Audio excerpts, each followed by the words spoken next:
আমি কম নিয়ামত দেই নাই, আমার বান্দাকে দুনিয়াতে আমি কম সুযোগ দেই নাই, আমার বান্দাকে আমি দুনিয়াতে কম সুযোগ কম নিয়ামত দেই নাই। আমি আমার বান্দাকে দিন রাত 24 ঘন্টা সময় দিয়েছিলাম। এই 24 ঘন্টা সময়ের মধ্যে আমি আল্লাহ শুধুমাত্র 1 ঘন্টা সময় চেয়েছিলাম।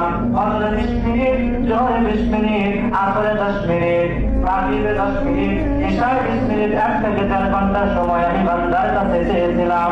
আর গোটা সময় 23 ঘন্টা সময় আমি বান্দার কাজের জন্য দিয়েছিলাম। আমার বান্দাগুলো এই 1 ঘন্টার সময় আমি আল্লাহর জন্য ব্যয় করে নাই, আমি আল্লাহর হুকুম অমান্য করেছে।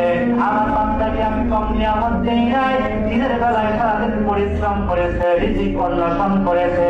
রাতের বেলায় আমি সারাদিন কাজ করেছে, কৃষক কৃষি কাজ করেছেন, শ্রমিক শ্রমিকের কাজ করেছেন, ব্যবসায়ী ব্যবসা করেছেন, যত ধরনের কর্মব্যস্ততা শিখেছেন। দিনের বেলায় কর্মব্যস্ততা থাকার কারণে শরীরের মধ্যে ক্লান্তি চলে আসছিল। আমি আল্লাহ তাআলা দয়া করে রাতের বেলায় রাত্রিটা আমি আল্লাহ আরামদায়ক করে দিয়েছিলাম বিশ্রামের জন্য। বান্দাকে আমি আল্লাহ কম নিয়ামত দেই নাই, সারাদিন পরিশ্রম করেছে ক্লান্তি দূর করার জন্য। আমি আমার বান্দাদের জন্য গাছে লাগায় তোলার ব্যবস্থা করে দিয়েছি, তোলার বিছানা বানাইলে আরামে ঘুমায়। এরপরেও বান্দাগুলো আমার ডাকে সাড়া দেয় নাই। এই বান্দাদের জন্য এত কম আযাব সম্ভব না। আগুনের তেজ আরো